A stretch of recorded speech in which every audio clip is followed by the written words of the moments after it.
It was a sweltering July afternoon when Emily found the envelope resting against her front door, its edges worn and the paper yellowed with age. The handwriting was elegant but unfamiliar. Inside was an invitation, sealed with a wax emblem depicting a pine tree shadowed by the moon. It read, "You are cordially invited to spend the summer at Camp Shadow Pines. Adventure, secrets, and a prize await those brave enough to uncover the truth. Come before the last light fades." Emily showed the letter to her friends Jake, Sarah, and Matt during their usual hangout at the local diner. At first, they laughed it off as some elaborate prank, but the allure of an abandoned camp deep in the Vermont woods, a place whispered about in local legends, was too tempting to resist. Stories told of campers who vanished decades ago, swallowed by the endless pines and creeping shadows. The four friends packed their bags, excitement and unease twisting together in their chests. They drove for hours, the city noise fading behind them, replaced by the thick scent of pine needles and the distant calls of birds. As the sun dipped low, long shadows stretched across the cracked highway. When the rusty sign for Camp Shadow Pines finally appeared, flickering under the amber glow of a dying street lamp, a chill ran down their spines. What secrets lay hidden beneath the towering pines? They were about to find out. When they finally arrived at Camp Shadow Pines, the sun was already dipping behind the towering trees, casting long, creeping shadows across the abandoned grounds. The camp looked like it had been frozen in time. The cabins were weathered and cracked, their wooden boards warped and splintered. Rusty swings creaked in the slight breeze, swaying as if moved by invisible hands. The mess hall stood open, dark and empty, its silence pressing down on them like a heavy weight. As dusk settled, the air grew colder, the scent of pine mingling with something faintly metallic, almost like old blood. Around the campfire, Sarah nervously pulled her jacket tighter. She began telling the story she had heard from locals about campers who disappeared decades ago, swallowed whole by the forest, taken by what they called the pine's shadow. She described the eerie silence that followed their disappearances, the way the wind seemed to carry whispers if you listened closely enough. Branches snapped somewhere in the darkness beyond the circle of firelight. A sudden rustle made Emily jump, and Jake laughed, trying to brush off the growing tension. "It's just your imagination," he said, but his voice was less sure than usual. Then, from the corner of his eye, Jake caught a glimpse of something moving, a dark figure slipping silently between the trees, blending perfectly with the shadows. He blinked, but it was gone. The forest seemed to hold its breath, and so did they. The next morning, the heavy fog hung low over Camp Shadow Pines, wrapping the cabins and trees in a ghostly veil. The friends decided to explore the woods surrounding the camp, hoping to find clues about the camp's dark past, or at least some distraction from the uneasy feeling that clung to them like a second skin. Matt, the most adventurous of the group, led the way. His boots crunched on the dry pine needles as they made their way deeper into the forest, where sunlight barely pierced the thick canopy. Suddenly, Matt stopped, pointing to a patch of tangled vines crawling over a moss-covered stone structure. "It looks like an old well," he said, brushing away the leaves and dirt to reveal the worn stones forming its circular edge. A sudden chill swept through the air as they gathered around. Then, faint sobbing floated up from the depths, soft, broken, desperate. Sarah shivered, gripping Emily's arm. No one spoke at first, but the sound was unmistakable. Emily hesitated, leaning over the edge to peer into the darkness. A faint flicker of pale blue light glimmered from the bottom, and a cold breeze rushed past them, carrying with it a whisper so faint it was almost drowned by the forest's quiet. Suddenly, the shadows around them seemed to twitch and stretch, as if awakened by the well's call. The trees themselves seemed to lean closer, their branches creaking like ancient bones. The friends exchanged frightened glances, realizing they were not alone. As they turned back toward camp, the sobbing faded into eerie silence, replaced by the sound of footsteps following them, slow and deliberate, just beyond sight. They quickened their pace, but the forest was closing in. The shadows were alive, hungry, and relentless. The sun was sinking fast behind the pines when the friends reached the edge of the forest, or so they thought. The dirt road they had taken earlier was gone, swallowed by a thick, unnatural fog that twisted and writhed like living smoke. The trees around them seemed to close in tighter, their black branches clawing at the sky. "We need to get out now," Emily said, voice trembling but firm. But the shadows had other plans. Whispers drifted through the mist, voices calling their names, echoing with sorrow and menace. The pine's shadow had awakened fully, and it was hungry for more than just fear. Suddenly, a cold hand brushed Matt's shoulder. He spun around, but no one was there. The fog shifted, revealing fleeting glimpses of pale faces, the lost campers, trapped for decades in a limbo between life and death. "We're the next," Sarah whispered, panic rising in her chest. Jake tried to lead them forward, but every step brought them back to the same place, the well, its edge glowing faintly in the fog. "Listen," Emily said, her voice steadying. "The story said to break the curse, we need to face the truth. What really happened here?" They gathered around the well again. Emily peered into the dark water, remembering the legend. A camp counselor who vanished after making a terrible mistake, his spirit trapped beneath the earth, feeding the shadows. "Maybe if we call him out, if we ask for forgiveness." With shaky breaths, they spoke into the well, naming the lost campers and the counselor, begging for release. The fog began to thin, the cold lifted, the whispers faded. Slowly the path cleared. The old rusty sign of Camp Shadow Pines appeared again, bathed in moonlight. They didn't look back, but sometimes, when the wind blows just right through the pines, you can still hear the shadows whisper, waiting for the next summer. The small town of Blackwood, nestled deep in the forests of northern Maine, was no stranger to old stories. Every summer, locals whispered about the beast, a monstrous creature said to roam the shadowy woods after sunset. Some said it was a giant wolf with burning eyes. Others believed it was an ancient guardian spirit, part animal, part legend. When a group of young naturalists arrived for a summer research project, they were skeptical. Emily, Mark, Amy, and Josh had studied plenty of wildlife, but nothing like what the town described. Their goal was simple: document the forest's creatures and collect data for their university. But the forest seemed different here. On their first day, Emily spotted enormous footprints near the riverbank, much too big for any bear or wolf. The prints disappeared into thick underbrush, where even the sunlight struggled to reach. At night, strange sounds echoed, guttural growls, snapping branches, and distant howls that sent chills down their spines. When Amy's dog vanished without a trace, the team realized the stories were more than just campfire tales. The beast was real, and it was watching them. The deeper they ventured into Blackwood Forest, the more they understood. This summer would not be about science. It would be about survival. That night, Blackwood Forest came alive with sounds no one wanted to hear. The group huddled around a small campfire, but the shadows seemed to stretch endlessly beyond the flickering light. Amy was the first to notice it, a low, guttural growl echoing through the trees, followed by a spine-chilling howl that pierced the night like a scream. Mark tried to rationalize it.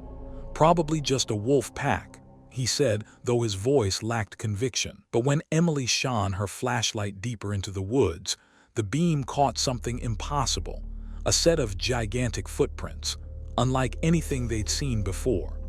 The prints were wider than a bear's paw and disappeared into the darkness, leading toward the heart of the forest. Suddenly, a twig snapped behind them.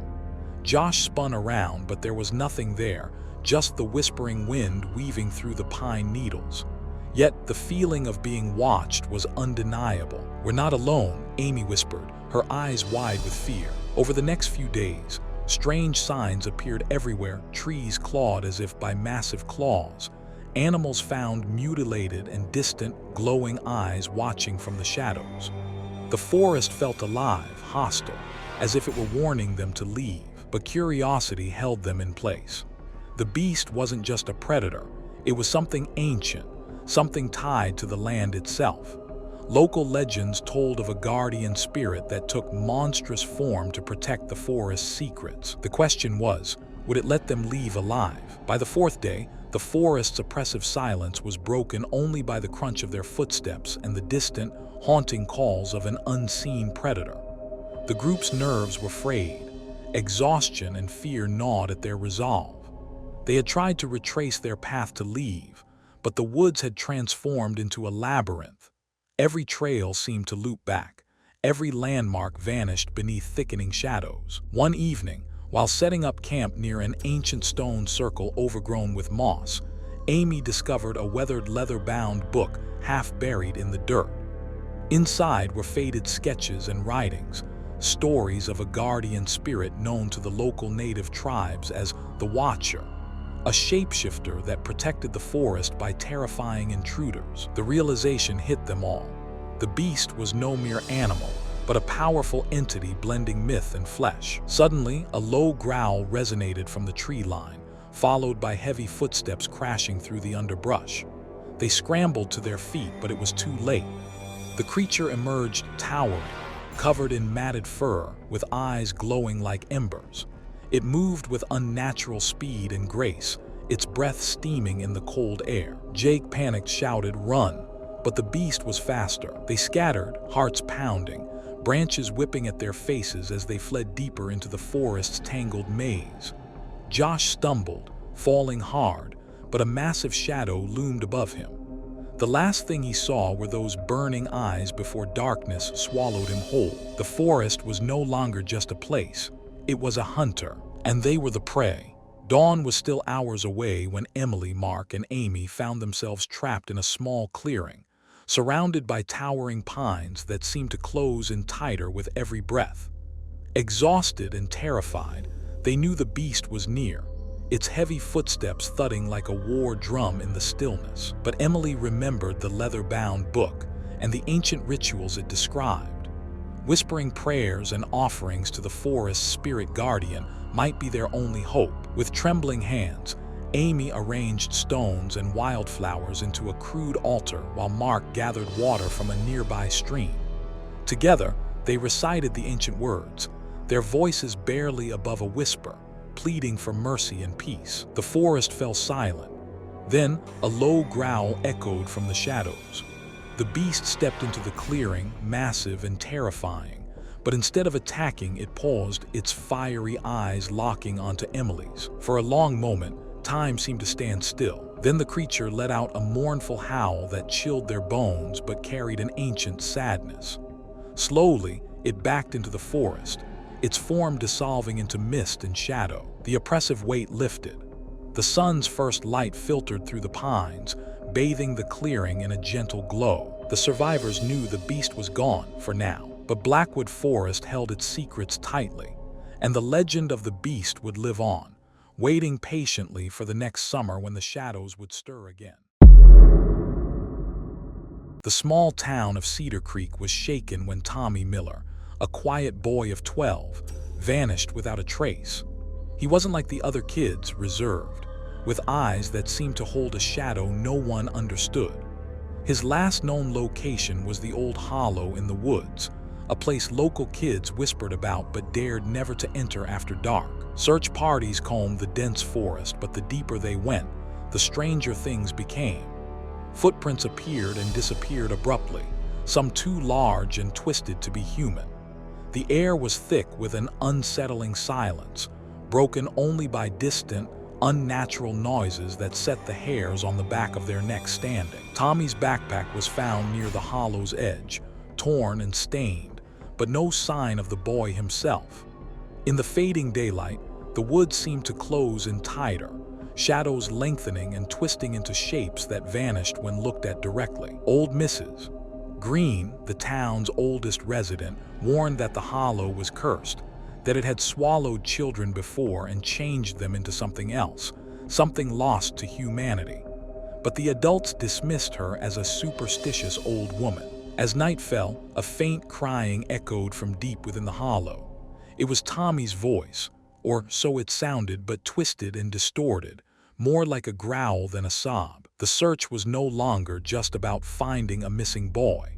It was about confronting something ancient and hungry, lurking just beyond the edge of the firelight. The deeper the search parties ventured into the hollow, the more unsettling the signs became.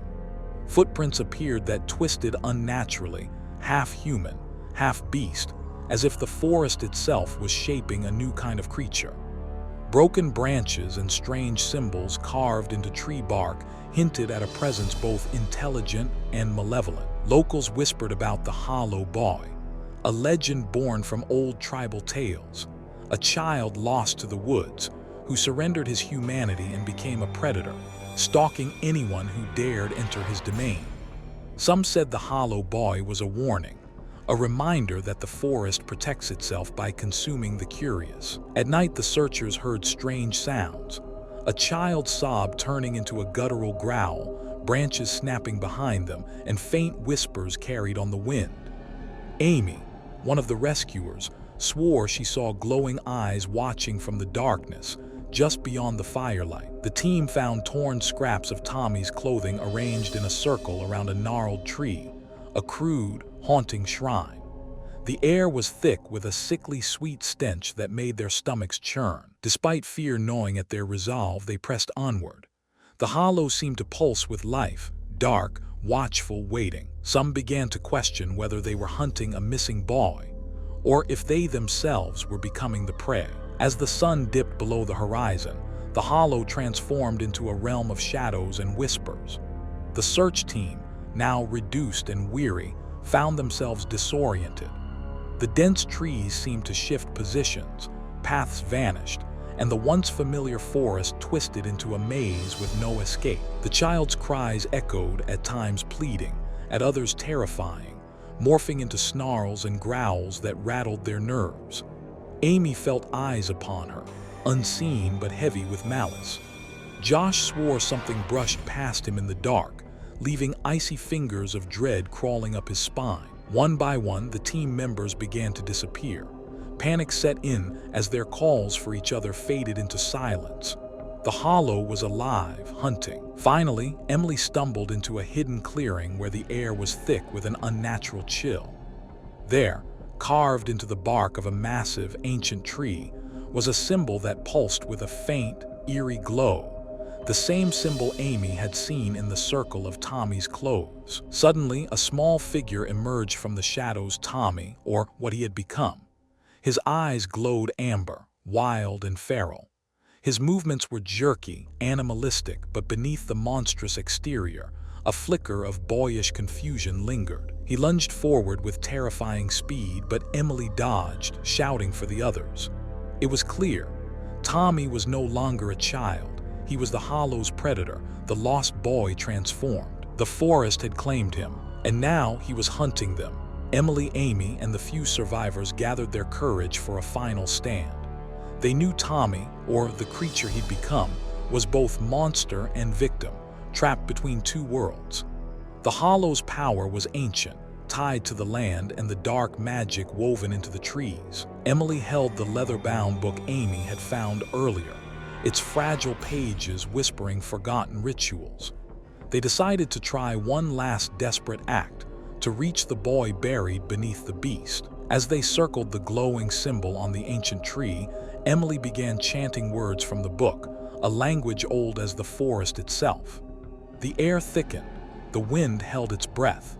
From the shadows, Tommy appeared, eyes flickering with pain and rage. He hesitated, the wildness warring with the flicker of humanity inside him. Tears streaked down his dirt-smeared face as the chant continued, binding the Hollow's hold. With a final, heartbreaking howl, Tommy collapsed to his knees. The forest seemed to exhale, the oppressive weight lifting like a storm passing. In the stillness, Emily reached out, touching the boy's face. For a brief moment, his eyes softened and a whisper escaped his lips. "Thank you." Then the Hollow fell silent. The survivors left the forest behind, forever changed. The legend of the Hollow Boy remained, a warning of the darkness lurking in forgotten places, and of a lost child who fought to reclaim his soul.